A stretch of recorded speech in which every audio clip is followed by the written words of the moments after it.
Bismillahirrahmanirrahim. Assalamu alaikum. Hello viewers, welcome to my channel. Subject Physics, chapter number 11, class 12, Electrostatic. Chapter name है electrostatic, जिसको हमने इससे पिछली videos में discuss किया था। तो देखिए, इसमें अब हमने क्या पढ़ना है कि कूलम्स लॉ को हमने अंडरस्टैंड करना है।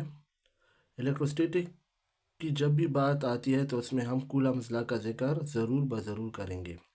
तो इसकी जो स्टेटमेंट है वो क्या है?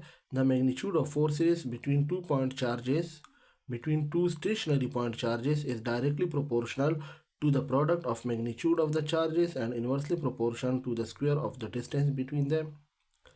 कि चार्ज का जो मैग्नीट्यूड है यानी फोर्स का जो मैग्नीट्यूड है, फोर्स ऑफ अट्रैक्शन जो है हमारे पास, दो पॉइंट चार्जेस हैं, दो चार्जेस है हमारे पास, वो स्टेशनरी चार्जेस हैं, उनके दरमियान में जो फोर्स ऑफ अट्रैक्शन का जो मैग्नीट्यूड है वो क्या है? डायरेक्टली प्रोपोर्शन है उसके मैग्नीट्यूड ऑफ चार्जेस के। जितना इनका मैग्नीट्यूड ऑफ चार्ज ज़्यादा होगा उतना फोर्स ऑफ अट्रैक्शन ज़्यादा होगा।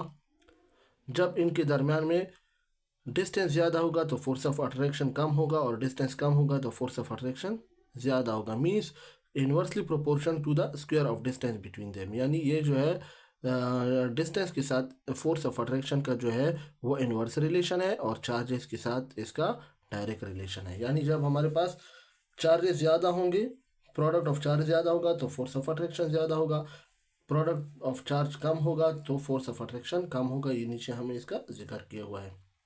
तो देखिए, कूलम फोर्सेस है इधर, तो हमारे पास अपोजिट चार्जेस हैं। देखिए ये जो फोर्स है F21 और ये आएगा F12 आ जाएगा।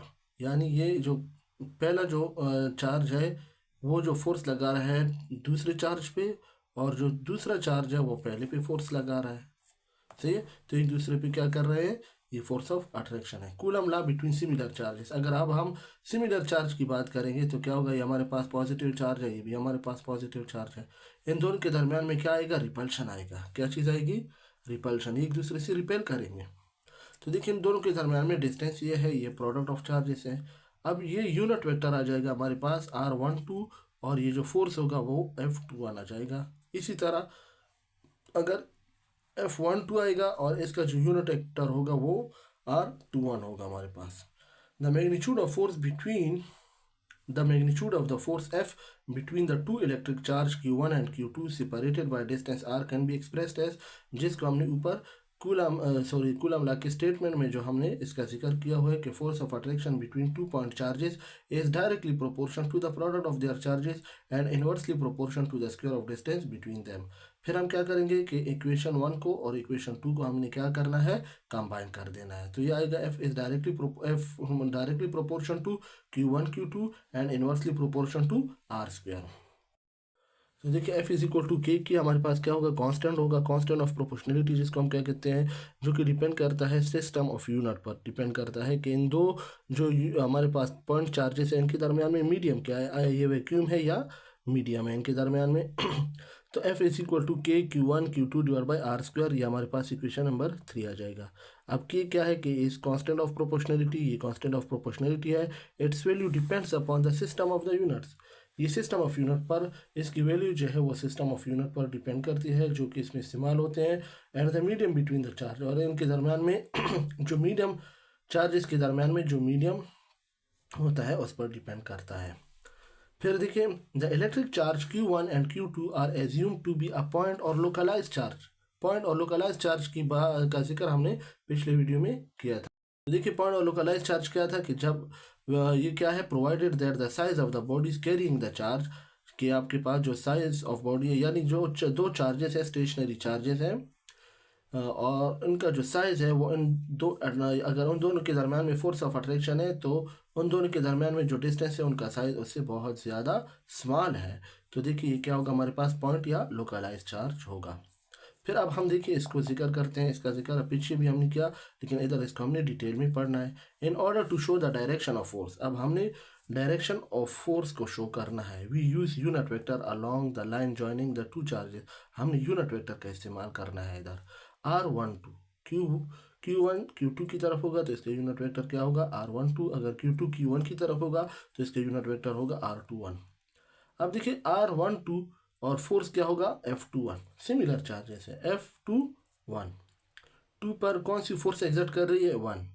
तो देखिए R12 is a unit vector pointing from the charge, किस तरफ है इसकी pointing, from the charge Q1 toward charge Q2। Then force exerted, तब इस पर जो फोर्स एक्सर्ट होगी Q1 पर, Q1 से Q2 पर, तो इसको हम वेक्टर फॉर्म में इस तरह लिख सकते हैं F21 is equal to K Q1 Q2 divide by R square R12। अब अगर हमारे पास फिर है कि दो चार्जेस हैं Q1 और Q2।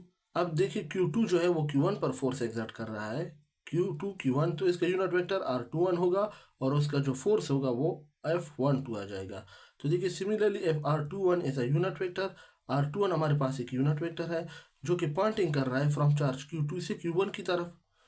तो देखिए तब हमारे पास जो फोर्स एक्सर्ट होगा चार्ज पर वो क्या होगा, Q2 on Q1 in form, तो Q2 और Q1 किस फॉर्म में होगा हमारे पास, F12 is equal to K Q1 Q2 divide by R square R21। तो देखिए since R12 is equal to minus R21, दोनों का जो क्या है अपोजिट डायरेक्शन में है, मैग्नीट्यूड सेम है, डायरेक्शन अपोजिट है। From equation 4 and 5 we can write as, तो इक्वेशन 4 हमारे पास पीछे है, देखिए ये हमारे पास इक्वेशन 4 है, F21 is equal to K Q1 Q2 divide by R square R12 है, और ये जो है हमारे पास F12 is equal to K Q1 Q2 divide by R square R21 होगा। सिंस R12 और ये आपस में अपोजिट है, तो देखिए F21 भी आपस में क्या होंगे, अपोजिट होंगे, लेकिन इनका जो है डायरेक्शन देखिए अपोजिट, साइन नेगेटिव साइन जो है ये चीज़ इंडिकेट करता है कि ये दोनों फोर्सेस हैं, दोनों का मैग्नीट्यूड सेम है लेकिन डायरेक्शन क्या है, अपोजिट है। The force exerted by charge Q1 on Q2 is conventionally, देखिए जो फोर्स एक्सर्ट हो रही है Q1 जो है Q2 पर जो फोर्स एक्सर्ट कर रहा है उसको हम कन्वेंशनली डिनोट करते हैं F21 से, और जो फोर्स एक्सर्ट हो रहा है and the force exerted by the charge, और जो फोर्स एक्सर्ट कर रहा है Q2 जब Q1 पर फोर्स एक्सर्ट करेगा उसको हम कन्वेंशनली डिनोट करेंगे F12 से। तो देखिए the force F12 exerted by Q2 on Q1 is equal in magnitude, सही है, देखिए the force exerted by the charge Q1, जब Q2 पर फोर्स एक्सर्ट कर रहा है तो उसका फोर्स हम F21 लिखते हैं, और जब Q2 Q1 पर एक्सर्ट कर रहा है तो उसका हम 12 लिखते हैं। दोनों का जो मैग्नीट्यूड है वो सेम है लेकिन इनका डायरेक्शन जो है वो क्या है, अपोजिट है। Equal in magnitude in the force F21 exerted by Q1 on Q2 and in the opposite direction. The constant के कैन बी जनरली एक्सप्रेस्ड, अब कॉन्स्टेंट के जो है उसको हम एक्सप्रेस कर सकते हैं in the term of permittivity of free space, permittivity of free space से हम इसको एक्सप्रेस करते हैं, के इज इक्वल टू 1/4πε0। तो तब हमारे पास जो इक्वेशन 3 आएगी उसको हम लिख सकते हैं F इज इक्वल टू के की जगह पे हम लिखेंगे 1/4πε0 Q1 Q2 divide by R square. Experimentally जो मेजर वैल्यू हमारे पास एप्सिलॉन0 हमारे पास क्या है, परमिटिविटी इन फ्री स्पेस है, जो कि इक्वल है 8.85 10⁻⁻12 कूलम स्क्वायर पर न्यूटन मीटर स्क्वायर के बराबर है। और जब इसकी वैल्यू आप इधर पुट करेंगे 4 और पाई की कीमत 3.4 और पाई की कीमत इधर हम क्या पुट करेंगे 3.14 और एप्सिलॉन0 की वैल्यू हम ये पुट करेंगे जो हमने हमारे पास एक्सपेरिमेंटली प्रूफ है, तो के की वैल्यू तब हमारे पास क्या आएगी 9 × 10⁻⁹ न्यूटन मीटर स्क्वायर पर कूलम स्क्वायर आ जाएगा। तो यहाँ तक ही कूलम लॉ जो है क्लियर हो चुका है। इंशाल्लाह नेक्स्ट वीडियो में हम मटेरियल मीडियम पे डिपेंड डिस्कस करेंगे इंशाल्लाह। तो तब तक के लिए अल्लाह हाफ़िज़।